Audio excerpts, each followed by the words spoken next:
విశాఖ జిల్లా అనకాపల్లి మండలం అక్కిరెడ్డిపాలెం గ్రామంలో విషాద ఛాయలు అలుముకున్నాయి. సర్వే నంబర్ 357 క్వారీ గుంతలోకి 5 చిన్నారులు స్నానం చేయడానికి వెళ్లగా అందులో 3 చిన్నారులు లోయలో చిక్కుకుని మృతి చెందారు. సమాచారం అందుకున్న అనకాపల్లి రూరల్ పోలీసులు ఘటనా స్థలానికి చేరుకుని మృతి చెందిన చిన్నారుల నీలకాయల బాలాజీ, నందనవనం శరత్, పొడుగు గిరీష్ గా గుర్తించారు. మృతదేహాలను అనకాపల్లి ప్రభుత్వ ఆసుపత్రికి తరలించారు. ఈరోజు తేదీ 23/10/2020 మధ్యాహ్నం 1 గంట సమయంలో మా ఎస్ఐ గారికి సమాచారం వచ్చింది.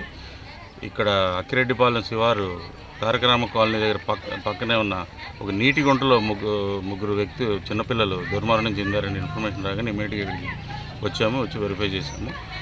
ఇక్కడ ఇది ఈ కాలనీ పక్కనే ఉన్న ఒక నీటి గుంట ఈ వర్షం నీరుతో అది నిండిపోయింది. ఈ 5 పిల్లలు దీనికి స్నానం కోసం దిగారు. అది ఈత కొట్టడానికి దిగారు. మోస్ట్లీ ఈత రాకపోవడం వల్ల వాళ్ళు అందులో ఉండిపోయి ఉంటారు. వాళ్ళు 3 డ్రౌన్ అయిపోయారు. అందులో 2 పిల్లలు వెళ్ళి 5గురిలో 2 పిల్లలు వెళ్ళి ఊర్లో అందరికీ చెప్పడం జరిగింది. ఊరు వాళ్ళందరూ కూడా వచ్చి ఇమీడియట్గా వాళ్ళని బాడీస్ అది షిఫ్ట్ చేయడం జరిగింది. అప్పటికే వాళ్ళు చనిపోయినారు.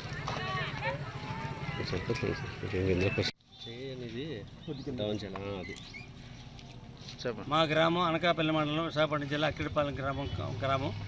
ఈరోజు మా గ్రామంలో 1:15 గంటకల్లా స్కూలు 6వ తరగతి 7వ తరగతి చదువుకుంటే పిల్లలు సుబ్రహ్మణ కుటుంబానికి చెందిన ఒకరు, బ్రాహ్మణ కుటుంబానికి చెందిన ఒకరు, కాపుల కుటుంబానికి చెందిన ఒకరు, 3 కూడా 12 సంవత్సరాలతో ఒక కుర్రోడికి, 2 కూడా క్వారీలో గుంతలో వాటర్ మన వర్షానికి స్టాక్ ఉండడం వల్ల ఆ వాటర్లో మునిగి చనిపోయారు.